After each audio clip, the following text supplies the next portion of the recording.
જો વિદ્યાર્થી મિત્રો ધોરણ 12 ચેપ્ટર નંબર 7 પી વિભાગના તત્વોમાં આપણે છેલ્લે લેક્ચર નંબર 6માં આપણા પેમ્પલેટના પ્રશ્ન નંબર 11 થી બરોબર 12A સુધી ભણ્યા હતા। એમાં 12Aમાં ફોસ્ફરસના અપરૂપોમાં 3 અપરૂપો પૈકી આપણે સફેદ ફોસ્ફરસની વાત કરી ગયા હતા। હવે આજે લાલ ફોસ્ફરસથી આગળ વધીએ છીએ। તો લેક્ચર નંબર 7 પ્રશ્ન નંબર 12Aમાં બીજો ભાગ લાલ ફોસ્ફરસ। તો ધ્યાન રાખજો, હું સીધો મારે જવાબ જ લખવાનો છે, લાલ ફોસ્ફરસ। આપણે અડધો પ્રશ્ન આગળ ભણ્યા હતા। તો ધ્યાન રાખજો, સૌથી પહેલું તેનું આણ્વીય સૂત્ર P4N ટાઈમ્સ છે। બોલો આવું કેમ થાય છે? તો બીજું આપણે લખી નાખીએ ગુણધર્મોમાં, ભૌતિક ગુણધર્મોમાં, પછી એનું છેલ્લે બંધારણની ચર્ચા કરીશું। તો તે લોખંડ જેવો રાખોડી ચળકાટ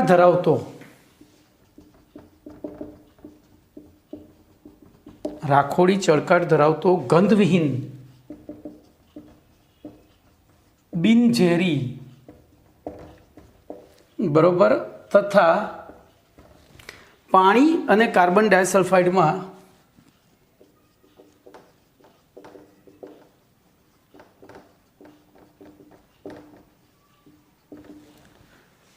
અદ્રાવ્ય ઘન પદાર્થ છે।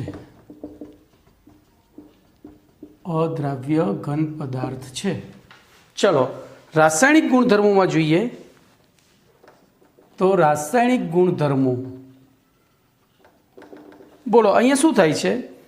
તો લાલ ફોસ્ફરસ તેના પોલિમેરિક એટલે બહુઆણ્વીય બરોબર બંધારણના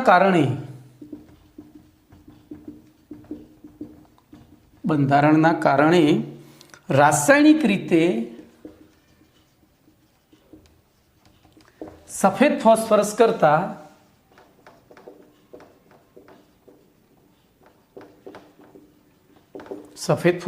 કરતા ઘણો ઓછો ક્રિયાશીલ હોય છે।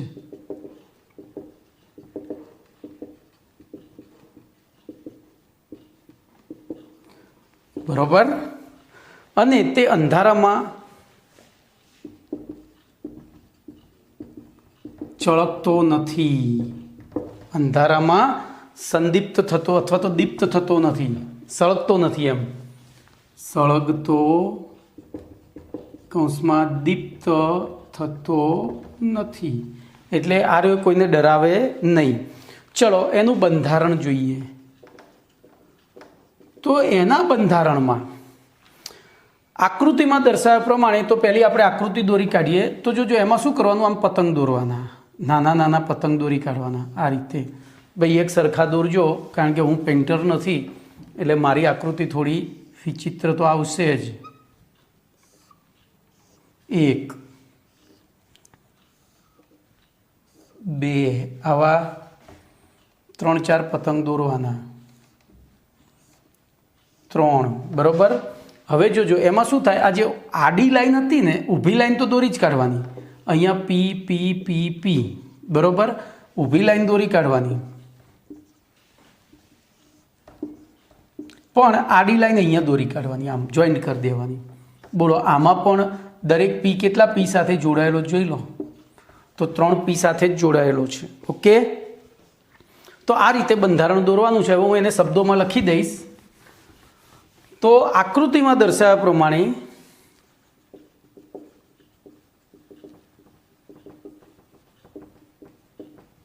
અનેક P4 એકમો સમચતુષ્ફલકીય P4 એકમો બોલો એકબીજા સાથે જોડાઈને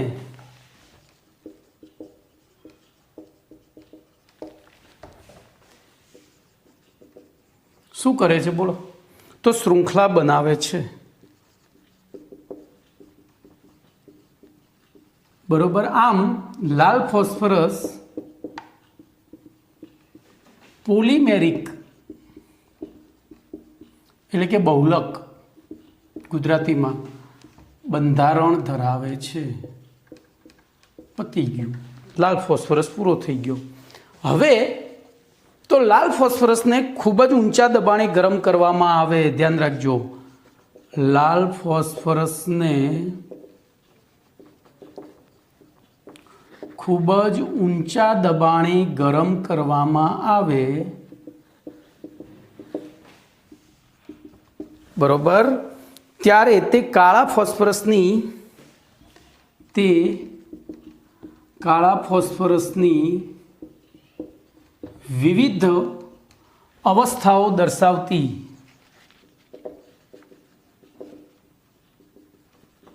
શ્રેણીઓ રચે છે અથવા તો શ્રેણીઓ બનાવે છે.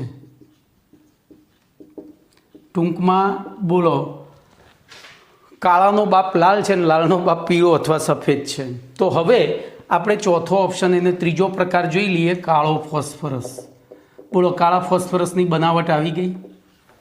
હવે કાળા ફોસ્ફરસના બે અપરૂપો ધ્યાન રાખજો. તો કાળા ફોસ્ફરસના બે અપરૂપો અનુક્રમે આલ્ફા કાળો ફોસ્ફરસ અને બીટા કાળો ફોસ્ફરસ જાણીતા છે. બરોબર. ચલો એનાથી આગળ વધીએ. હવે તો એમાં પહેલું લઈશું આલ્ફા કાળો ફોસ્ફરસ. તો ધ્યાન રાખજો, એમાં પાછું એક નંબર આલ્ફા કાળો પી. હવે હું ટૂંકમાં લખીશ. તો બંધ નળીમાં લાલ ફોસ્ફરસને 803 કેલ્વિન તાપમાને ગરમ કરવામાં આવે ત્યારે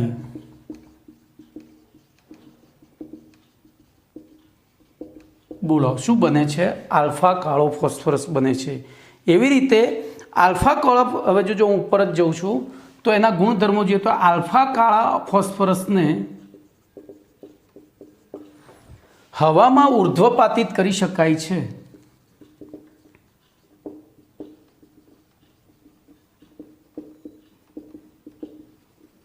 હવામાં ઉર્ધ્વપાતિત કરી શકાય છે તથા તેના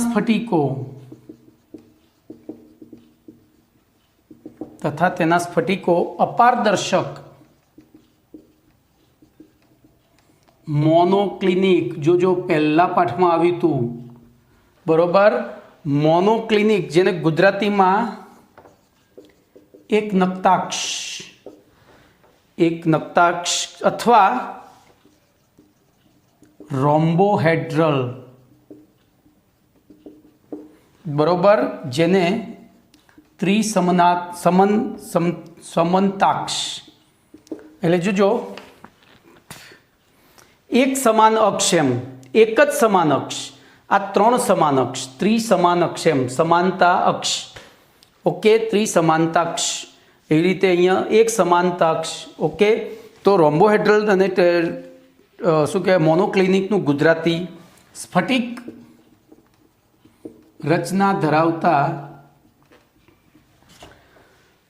હોય છે. બરોબર. આપણે આલ્ફા કાળા ફોસ્ફરસને ઉર્ધ્વપાતિત કરી અને કરી શકાય છે અને તેના સ્ફટિકો તો અપારદર્શક મોનોક્લિનિક અથવા રોમ્બોહેડ્રલ સ્ફટિક રચના ધરાવતા હોય છે. આલ્ફા કાળો ફોસ્ફરસ, હવે જો અહીંયા બીજો આવ્યો, આગળ જઈએ, આપણે પૂછી નાખીશું.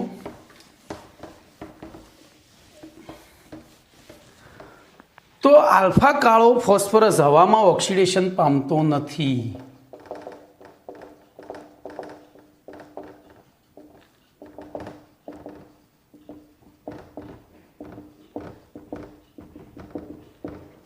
ચલો હવે વાત કરીશું 2 નંબરની, બીટા કાળો.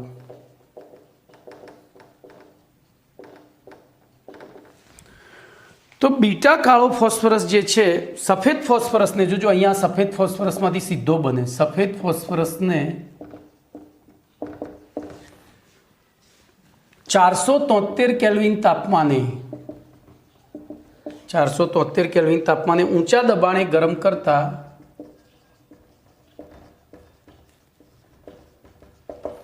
બીટા કાળો ફોસ્ફરસ પ્રાપ્ત થાય છે.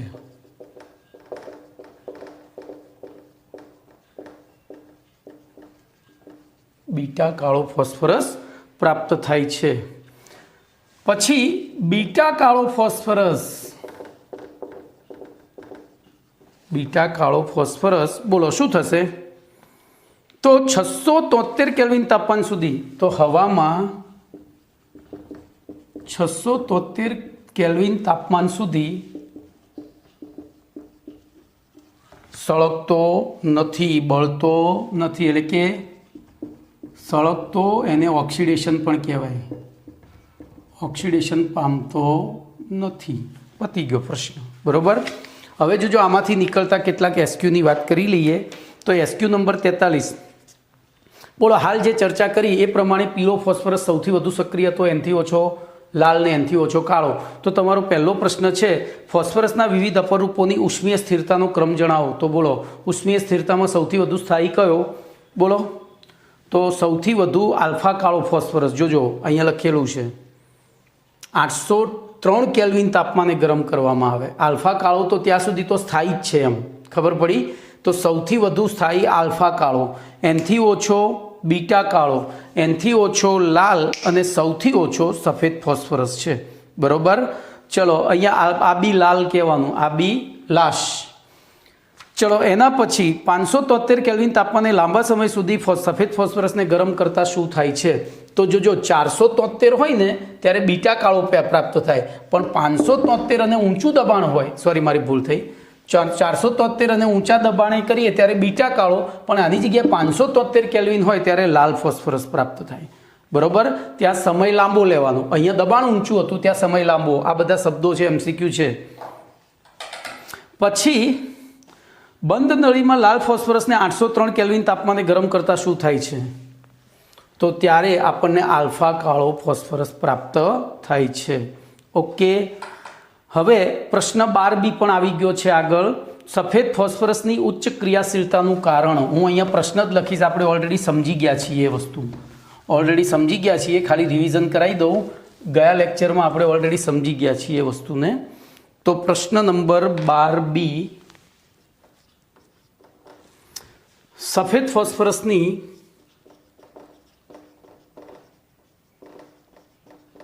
ઉચ્ચ ક્રિયાશીલતા નું કારણ જણાવો. બોલો શું લખીશું? તો સફેદ ફોસ્ફરસની ઉચ્ચ ક્રિયાશીલતાનું કારણ એનું બંધારણ છે, આપણે ભણી ગયા છીએ. બોલો એમાં પ્રત્યેક પરમાણુ ઉપર sp3 સંકરણ ઉદ્ભવે છે, આથી તેનો બંધકોણ 109/28 હોવું જોઈએ, પરંતુ તેના આકારના કારણે એનો બંધકોણ 60 અંશનો થાય છે. અને તેથી 2p પરમાણુની જે sp3 સંકર કક્ષકો જે આમ છેડેથી છેડે આચ્છાદન ન થવાના બદલે આ રીતે આચ્છાદિત થાય છે, અને એ આચ્છાદન નબળું હોય છે, તેથી બંધ નબળો હોય છે, માટે તે વધુ ક્રિયાશીલ, એટલે કે બંધ વળેલો હોય છે. આમ સીધું થવાની જગ્યાએ આમ વળેલો બંધ થયો, એટલે બંધ કેવો થયો? નબળો. તો જો હવે હું અંદર પ્રમાણે વાંચું તો સફેદ ફોસ્ફરસમાં બધા જ ફોસ્ફરસ પરમાણુ ઉપર sp3 સંકરણ ઉદ્ભવે છે, આથી તેનો આકાર સમચતુષ્ફલકીય અને પીપીપ બંધકોણ 109/28 હોવો જોઈએ, પરંતુ તેના બંધારણમાં પીપીપ બંધકોણ 60 અંશનો હોય છે. આથી સફેદ ફોસ્ફરસમાં બધા જ ફોસ્ફરસ પરમાણુની sp3 સંકર કક્ષકોનું શીર્ષથી શીર્ષ સંમિશ્રણ થતું નથી. આથી પીફોર અણુમાં કોણીય તણાવ ઉદ્ભવે છે. આથી પીપી બંધ કેવા હોય છે? વળેલા હોય છે. પીપીપી બંધ વળેલા હોય છે. આથી પીફોર અણુમાં પીપીપી બંધ કેવા હોય છે? પીપી બંધ નિર્બળ હોય છે, અને સામાન્ય પરિસ્થિતિમાં અન્ય ઘન પદાર્થોની સાપેક્ષે સફેદ ફોસ્ફરસ વધુ ક્રિયાશીલ હોય છે. ચલો, તો એ પ્રશ્ન પતી ગયો. આપણે આ ભણી ગયા હતા એટલે હું ખાલી વાંચી ગયો છું. હવે પ્રશ્ન નંબર 13ની વાત કરીશું. 13A, તો ફોસ્ફરસના હાઇડ્રાઇડની બનાવટ, ફોસ્ફરસના હાઇડ્રાઇડની,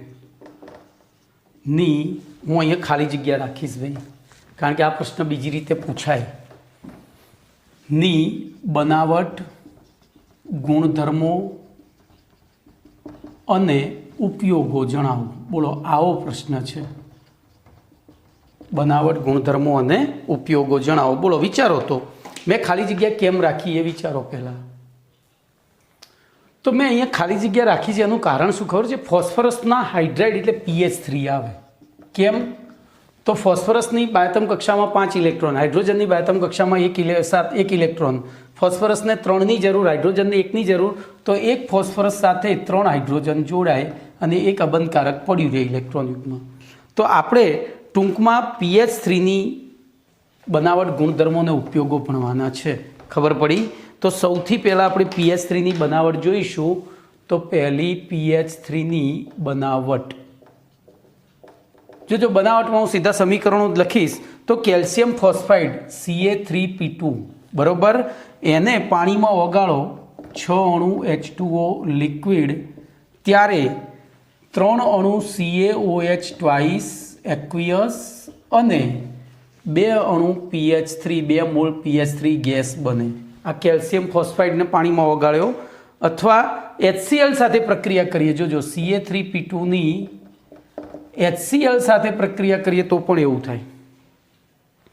તો એ વખતે અહીંયા 3CaCl2 બને અને 2PH3 બને. ટૂંકમાં ફોસ્ફિન, PH3નું નામ છે ફોસ્ફિન અને એના પપ્પાનું નામ છે કેલ્શિયમ ફોસ્ફાઇડ. પપ્પાનું નામ ફિક્સ છે, મમ્મી બદલાય ચાલે, છોકરો એનો એક પેદા થાય. તો Ca3P2ની પાણી સાથે પ્રક્રિયા કરીએ તોય ફોસ્ફિન બને અને Ca3P2ની HCl સાથે પ્રક્રિયા કરીએ તો જો પાણી સાથે કરીએ તો બાય પ્રોડક્ટ તરીકે કેલ્શિયમ હાઇડ્રોક્સાઇડ અને જો હાઇડ્રોક્લોરિક એસિડ સાથે કરીએ તો બાય પ્રોડક્ટ તરીકે કેલ્શિયમ ક્લોરાઇડ પ્રાપ્ત થાય છે. હવે પ્રયોગશાળામાં આ ઔદ્યોગિક બનાવટ હતી. જોજો, પ્રયોગશાળામાં બનાવટ. તો પ્રયોગશાળામાં બનાવવા માટે આપણે આગળ હાલત ભણી ગયા હતા. બોલો, સફેદ ફોસ્ફરસની રાસાયણિક ગુણધર્મોમાં બોલો, P4 ને NaOH બરાબર, એક્વિયસ પ્લસ H2O યાદ આવ્યું, 3H2O લિક્વિડ અને નિપજ તરીકે આપણને મળે PH3 ગેસ અને Na3NaH2PO2, 3NaH2PO2 એક્વિયસ. આનું નામ હતું ફોસ્ફિન.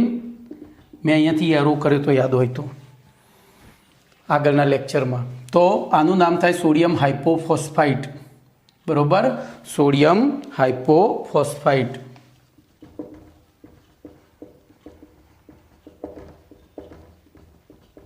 તો આ થઈ પ્રયોગશાળામાં બનાવટ. ઓકે, ચલો હવે એનું શુદ્ધિકરણ.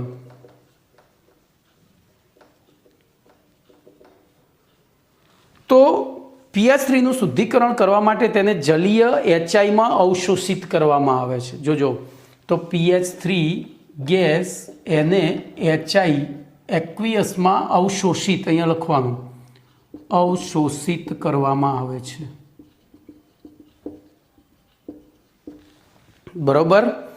આથી PH4I ફોસ્ફોનિયમ આયોડાઇડ આવું ઘન પદાર્થ બને છે. શું બને છે? ફોસ્ફોનિયમ આયોડાઇડ આવો ક્ષાર મળે છે. હવે તો આ રીતે અહીં મળતા પ્રક્રિયા મિશ્રણને ગાળી લેતા બોલો શું થાય? જલ અદ્રાવ્ય અશુદ્ધિઓ દૂર થાય છે બરોબર. ગાળી લેતા તેમાંની જલ અદ્રાવ્ય અશુદ્ધિઓ દૂર થાય છે. જો આ પણ એક્વિયસ જ બનશે હો ભાઈ. હવે ત્યારબાદ ગાળણની KOH સાથે પ્રક્રિયા કરતા, ત્યારબાદ ગાળણની KOH સાથે પ્રક્રિયા કરતા તો જો આ એસિડિક ક્ષાર થયો, એસિડિક ક્ષાર થયો, KOH બેઝ છે, તો કરતા તટસ્થીકરણ થઈ ફોસ્ફિન પાછું મળે છે. તો જોઈએ PH4I પ્લસ KOH બોલો શું થશે? તો KI સાથે જતો રહેશે, OH એક H લઈ લેશે એટલે કે H2O અને PH3 વાયુ સ્વરૂપે પાછો મુક્ત થઈ જશે બરોબર, ક્લિયર. ચલો એના પછીનો મુદ્દો તો એના ભૌતિક ગુણધર્મો. બોલો ભૌતિક ગુણધર્મોમાં તો pH3 રંગવિહીન સડેલી માછલી જેવી વાસ ધરાવતો, પાણીમાં અલ્પદ્રાવ્ય વાયુ છે, પાણીમાં અલ્પદ્રાવ્ય વાયુ છે. પછી શુદ્ધ અવસ્થામાં pH3 જ્વલનશીલ નથી, એટલે કે અજ્વલનશીલ છે. આપણે પોઝિટિવ અજ્વલનશીલ છે. ઓકે, પરંતુ P2H4 જોજો અહીંયા પાછું આનું શું થાય તો બહુલીકરણ થાય. તો P2H4 અથવા P4ની બાષ્પ, P2H4 અથવા P4ની બાષ્પની હાજરીમાં તે જ્વલનશીલ હોય છે. તે જ્વલનશીલ બને છે. બોલો ગુણધર્મો પૂરા થઈ ગયા. હવે રાસાયણિક ગુણધર્મો માટે આપણે ઉપર જઈશું. તો 4 મુદ્દા લખ્યા. હવે રાસાયણિક ગુણધર્મો માટે ફરીથી ઉપર જતા રહીએ. ભાઈ આ બધું તમારે યાદ જ રાખવાનું છે. આટલું હું તમને કહીશ અને મસ્ત રીતે ગોખજો. એટલે હું પણ જો એકદમ શાંતિથી કુલ માઇન્ડેડ ચલાવું છું. રોજનું એક લેક્ચર 2-3 વખત કાનમાં નાખીને સાંભળશો ને, આમ જોઈ જાઓ, સાંભળી જાઓ તો યાદ રહી જશે. તો રાસાયણિક ગુણધર્મોમાં pH3 એ HNO3, Cl2 અને Br2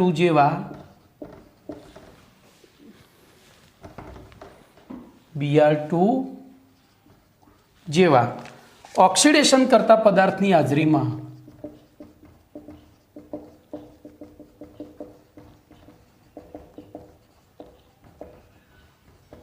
ઓક્સિડેશન કરતા પદાર્થોની હાજરીમાં બોલો શું થાય છે? વિસ્ફોટ કરે છે.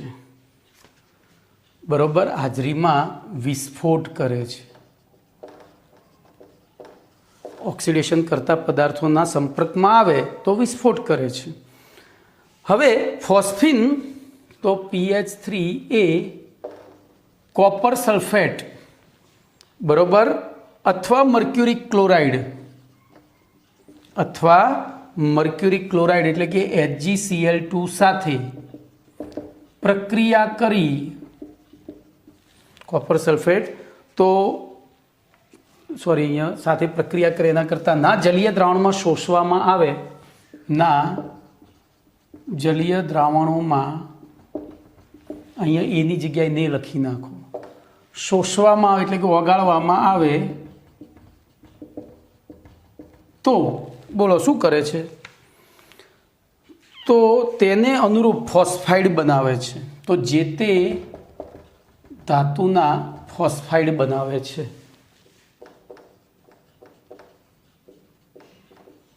દાખલા તરીકે pH3 પ્લસ CuSO4 લઈએ તો નિપજ તરીકે Cu3P2 બરાબર કોપર ફોસ્ફાઇડ અને 3 અણુ H2SO4 બને. 3 અણુ H2SO4 બને તો બેલેન્સ કરવા માટે અહીંયા બગડો ને અહીંયા તગડો મૂકી દેવાનો તો અહીંયા થઈ ગયું બેલેન્સ. ચલો એ જ રીતે 2pH3ની HgCl2 સાથે પ્રક્રિયા કરીએ તો Hg3P2 અને અહીંયા 3 HCl બનાવે. શું બનાવે? 3 HCl, અરે 6 HCl, સોરી અહીંયા 3 દુ 6 છે ને, તો અહીંયા તગડો આવશે અને અહીંયા છગડો આવશે. બોલો કમ્પ્લીટ. તો આ થઈ. પછી બીજો એનો ગુણધર્મ તો pH3 એ નિર્બળ બેઝ છે. કેમ ભાઈ નિર્બળ બેઝ છે? તો એના લુઈસ બંધારણમાં P ઉપર એક અબંધકારક ઇલેક્ટ્રોન યુગ્મ છે બરોબર. તો એ નિર્બળ બેઝ છે. આથી તે HBr સાથે પ્રક્રિયા, હવે HBr એસિડ છે, પ્રબળ એસિડ છે, પ્રક્રિયા કરી ફોસ્ફોનિયમ બ્રોમાઇડ બનાવે છે.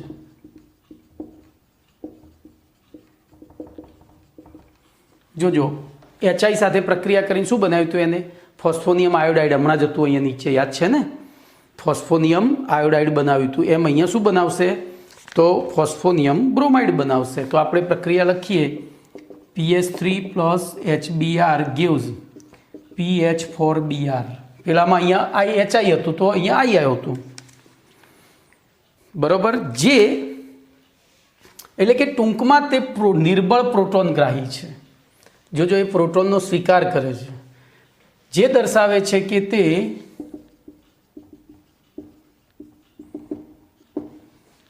નિર્બળ પ્રોટોનગ્રાહી છે.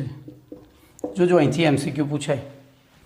બોલો, એ નિર્બળ પ્રોટોનગ્રાહી છે એવું પુરવાર કરતી પ્રક્રિયા નીચેના પૈકી કઈ છે? તો આ રહી, બરોબર. આની સાથે HI, HCl, HBr બધા લઈ શકાય. ચલો, એના પછી ઉપયોગો. બોલો, ઉપયોગોમાં શું કરીશું? તો ફોસ્ફિનના સ્વયંભૂ દહન થવાના, તો PH3ના સ્વયંભૂ દહન પામવાના ગુણધર્મના કારણે, બોલો, તેનો ઉપયોગ હોલ્મ સિગ્નલમાં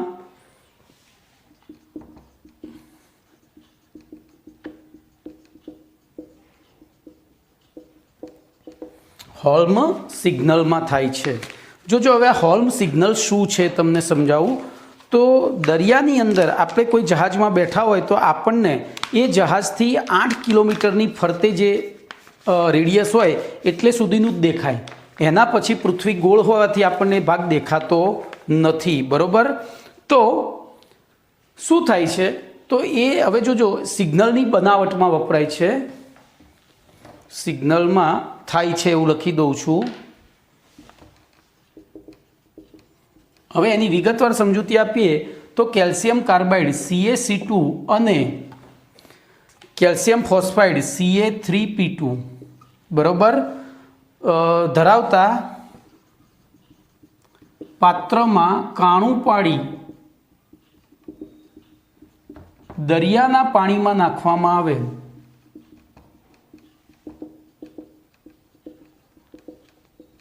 તો શું કરશે કહો? ઉત્પન્ન થતો વાયુ સળગે છે. ઉત્પન્ન થતો વાયુ સળગે છે, બરોબર? કેમ ભાઈ? તો ધ્યાન રાખજો, કેલ્શિયમ ફોસ્ફાઇડ પાણીમાં ઓગળે, આપણે પહેલી જ બનાવટમાં ભણી ગયા હતા, એટલે ફોસ્ફિન બને. ઉત્પન્ન થતો PH3 વાયુ અહીંયા લખીએ ને, PH3 વાયુ સળગે છે. ઓકે, કેલ્શિયમ ફોસ્ફાઇડ ધરાવતા પાત્રમાં કાણું પાડી દરિયામાં નાખી દેવામાં આવે તો એની પ્રક્રિયા થઈ અને શું થાય? PH3 વાયુ બને. એ PH3 વાયુ શું થાય? સળગે છે, જે સિગ્નલનું કાર્ય કરે છે. શરૂઆતમાં બનાવટમાં પ્રક્રિયા ભણી ગયા હતા, Ca3P2 + H2O, બરોબર? અને બીજો એનો ઉપયોગ તો ફોસ્ફિન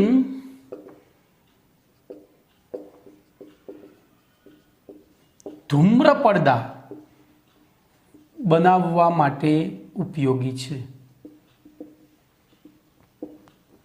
ધૂમ્ર પડદા એટલે તમે લેસર શો જોવા જાઓ તો ત્યાં પહેલાં એક સ્પ્રે કરે અને પછી લેસર દેખાય તમને, બાકી દેખાય નહીં. પણ જોજો અહીંયા આ ફોસ્ફિન ધૂમ્ર પડદા અહીંયા ના વપરાય થિયેટરોમાં ને એમાં, કારણ કે ફોસ્ફિન સ્વભાવે કેવો છે? ઝેરી છે. ખબર પડી? અત્યંત ઝેરી વાયુ છે, એટલે બધા મરી જાય. પણ તેમ છતાંય ધૂમ્ર પડદા બનાવવા માટે ઉપયોગી છે.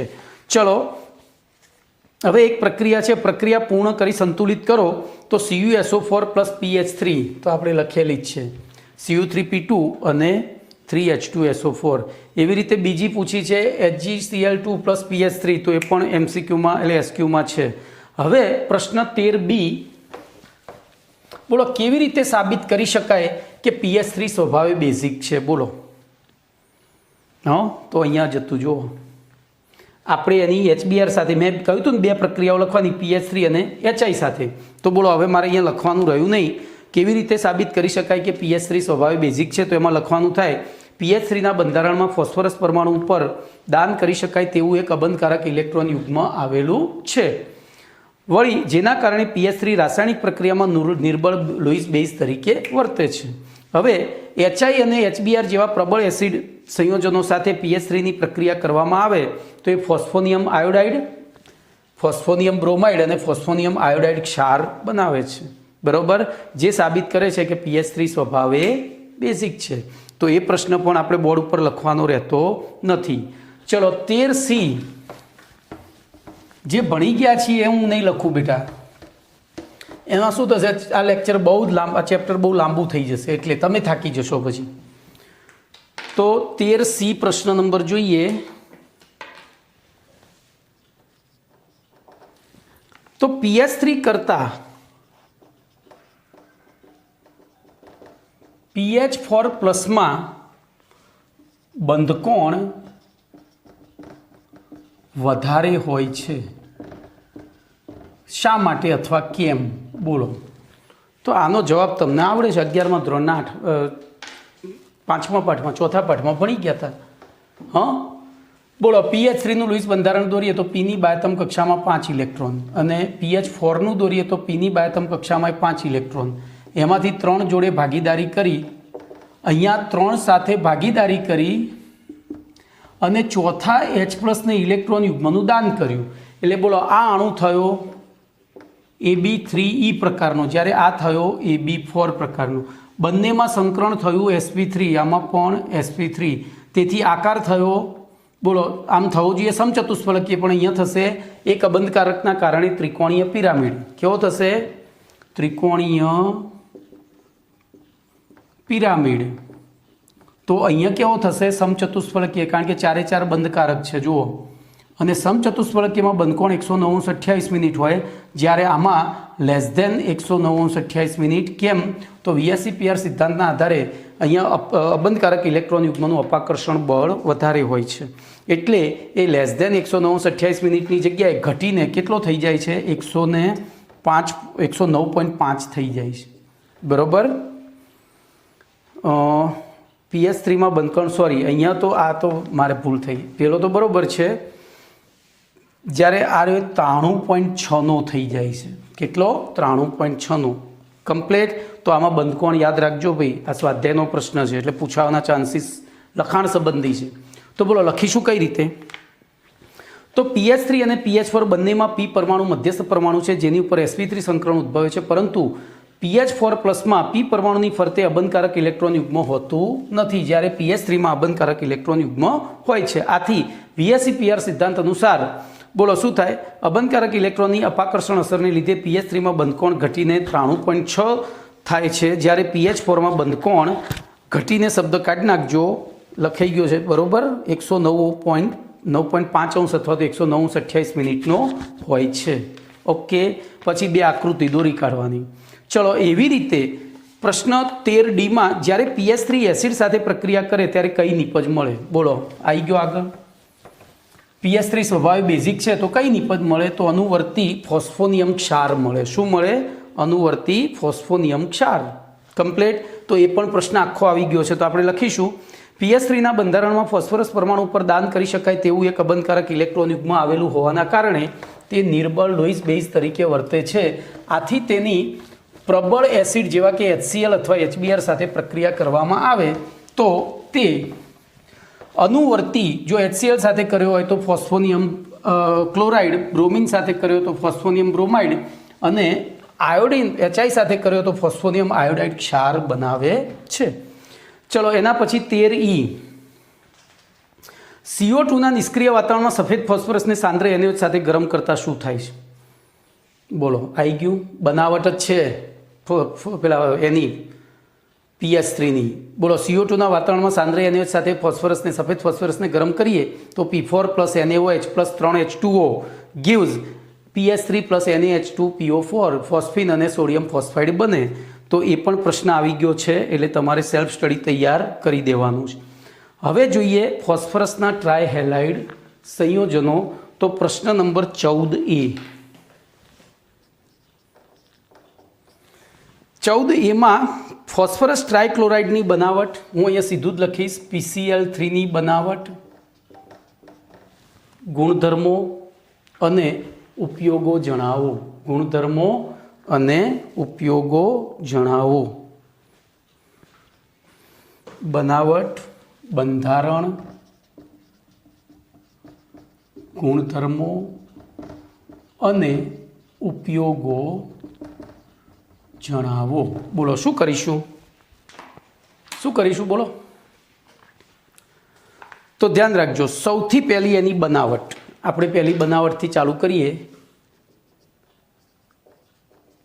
તો બનાવટમાં કશું જ કરવાનું નથી. સફેદ ફોસ્ફરસની ક્લોરીન સાથે પ્રક્રિયા કરવાની. તો હું સીધી પ્રક્રિયા જ લખીશ P4 + Cl2 gives. તો શબ્દોમાં શું લખાય? ગરમ કરેલા સફેદ ફોસ્ફરસ ઉપરથી ક્લોરીન શુષ્ક ક્લોરીન વાયુ પસાર કરવાથી ફોસ્ફરસ ટ્રાયક્લોરાઇડ તો PCl3 બને છે. આને બેલેન્સ કરવા માટે અહીંયા ચોગડો મૂકો તો બોલો 4 તરી 12 એટલે અહીંયા છગડો મૂકવો પડે. આ પહેલી રીત.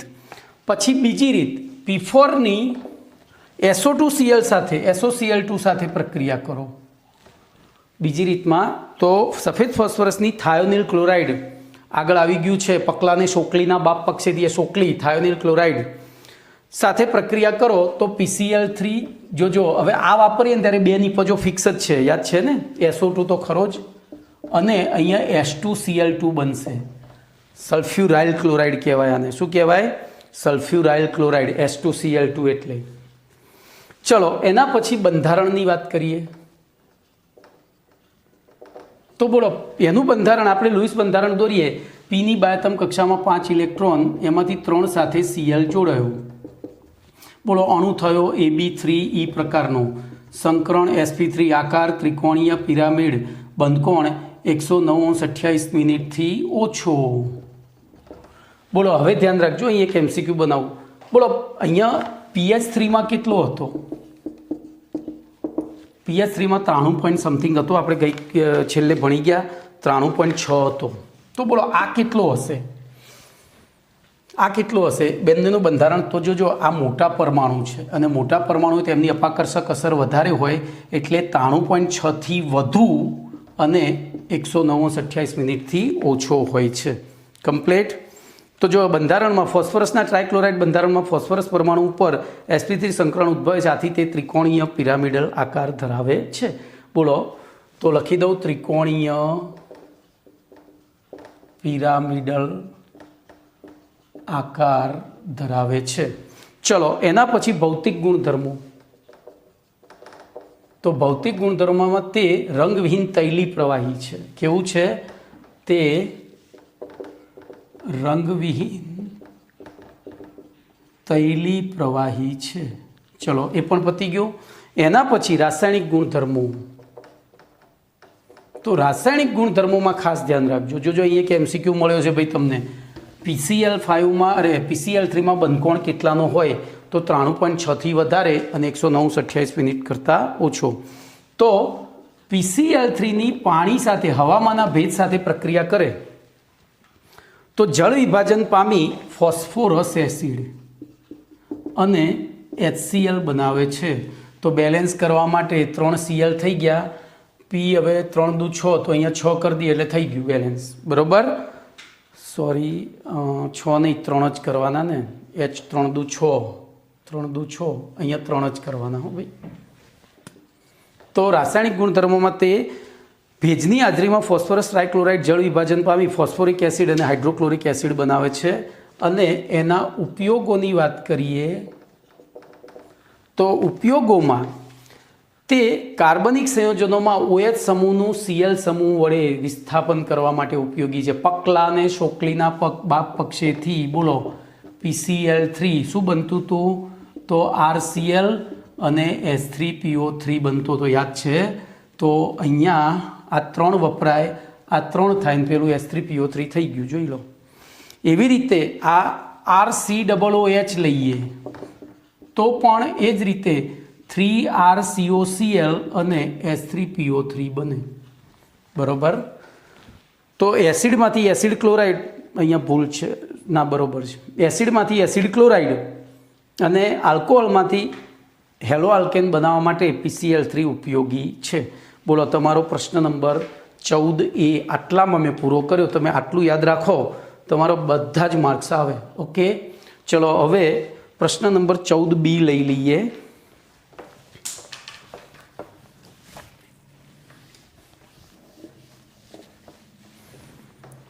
તો 14B નું વિધાન છે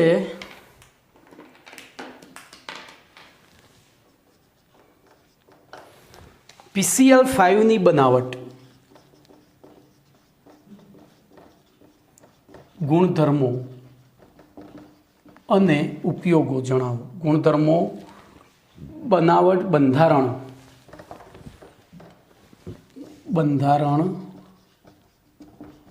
ગુણધર્મો અને ઉપયોગો જણાવો.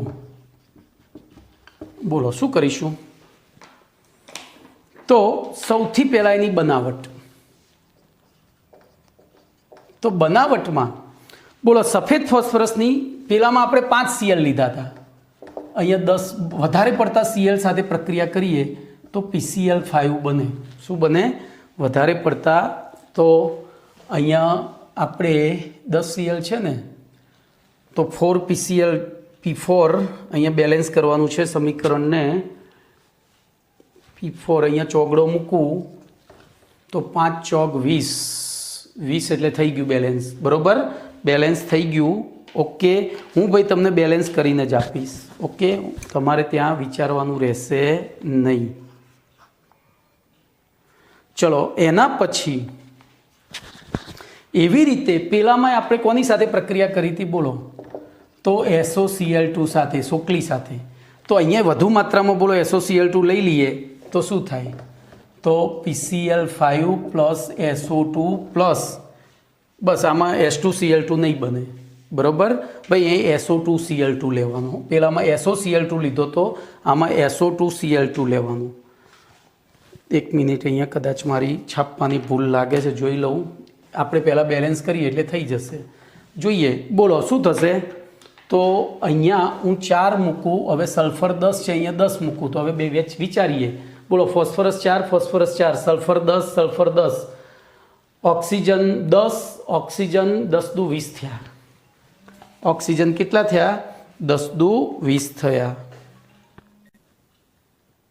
જો અહીંયા છાપવાની નાની ભૂલ છે, અહીંયા SO2Cl2 આવશે તો બેલેન્સ થશે. બોલો 10 દુ 20, 10 દુ 20, ક્લોરીન 10 દુ 20, તો 5 ચોક 20 થઈ ગયું. ઓકે, તો અહીંયા SO2Cl2 આવશે. છાપવાની નાની ભૂલ છે જે આપણે દૂર કરવાની છે. ચલો પછી એનું બંધારણ જોઈએ, ધ્યાન રાખજો. તો બંધારણમાં આપણને લુઈસ બંધારણ આવડે છે, એની ઉપરથી જ કરી દેવાનું.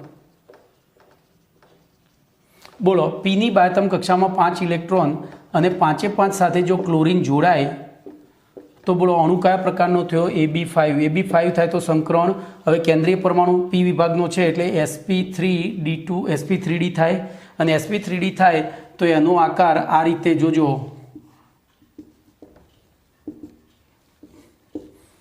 શું થાય? ત્રિકોણીય દ્વિપિરામિડલ થાય. કેવો થાય? ત્રિકોણીય દ્વિપિરામિડલ.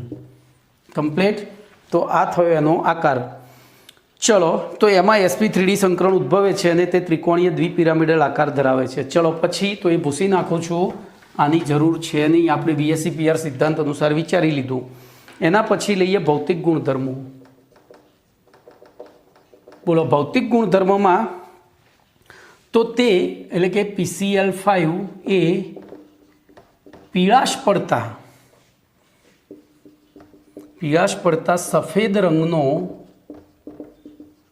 ઘન પદાર્થ છે. જો પેલું તૈલી પ્રવાહી હતું, આ ઘન પદાર્થ છે. પછી તે 440 કેલ્વિન તાપમાને પ્રવાહી અને વાયુ સ્થિતિમાં ત્રિકોણીય દ્વિપિરામિડલ બંધારણ આકાર ધરાવે છે. કમ્પ્લીટ. તો આ એના ભૌતિક ગુણધર્મો. હવે રાસાયણિક ગુણધર્મોમાં જોઈએ તો રાસાયણિક ગુણધર્મોમાં પહેલાંની જેમ જ પહેલી પાણી સાથેની પ્રક્રિયા બોલો. તો પહેલાંમાં શું બનતું હતું યાદ કરો તો. પહેલાંમાં શું બનતું હતું તો ત્યાં આપણે પાણી સાથે પ્રક્રિયા કરી હતી તો H3PO4 અને HCl બનતું હતું. તો અહીંયા શું બનશે ખબર છે? POCl3 વત્તા HCl બને. બેલેન્સ કરીએ તો બોલો અહીંયા બગડો મૂકવો પડે કારણ કે 2H અને 2Cl થઈ ગયા, P એક થઈ ગયો, O એક થઈ ગયો, પતી ગયું બેલેન્સ. એવી રીતે આ POCl3 જે બન્યો હતો એની ફરીથી પાણી સાથે પ્રક્રિયા કરીએ ત્યારે H3PO4 અને ફરીથી પાછો 3 HCl છૂટા પડે તો આપણે આનો સરવાળો કરી દઈએ એટલે આપણને સીધું જ PCl5 + 2H2O gives H3PO4 + 3HCl મળી જાય.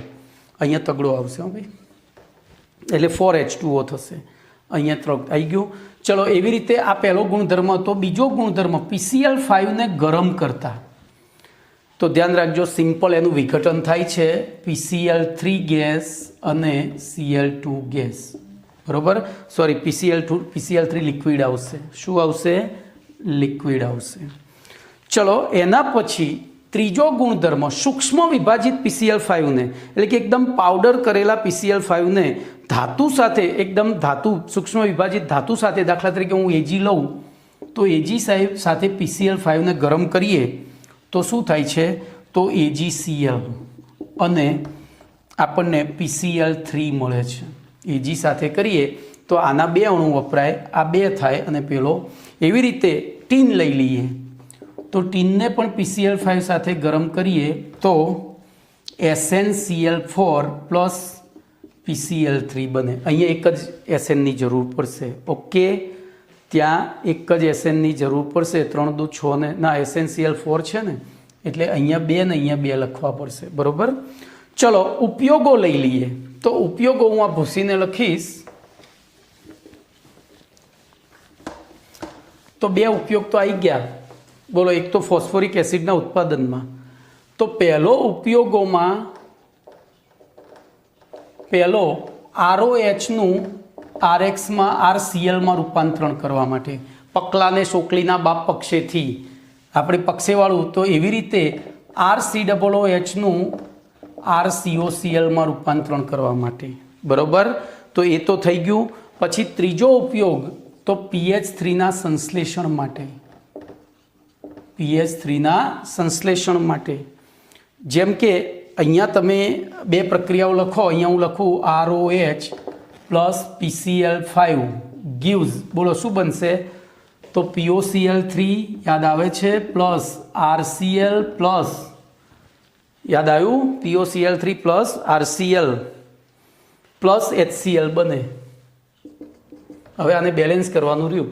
એવી રીતે RCOOH લઈએ તો એમાં પણ PCl5માં તો આ તો ખરું જ POCl3 + RCOCl + HCl. આ OHની જ પ્રક્રિયા થાય છે, બાકી બધું એમના એમ રહે છે. કમ્પ્લીટ. પછી તો આ તમે લખી શકો છો. ઓકે, અહીંયા એક છાપવાની ભૂલ છે. ઓકે, તો ધ્યાન અહીંયા રાખજો. આ એક મુદ્દો આપણે અહીંયા ખોટો લખ્યો છે. PH3ના સંશ્લેષણમાં PCl5 ના વપરાય ભાઈ. ઓકે, તો અહીંયા તમારો પ્રશ્ન નંબર 14B પૂરો થયો. હવે બીજું નેક્સ્ટ લેક્ચરમાં લઈશું. Okay, done.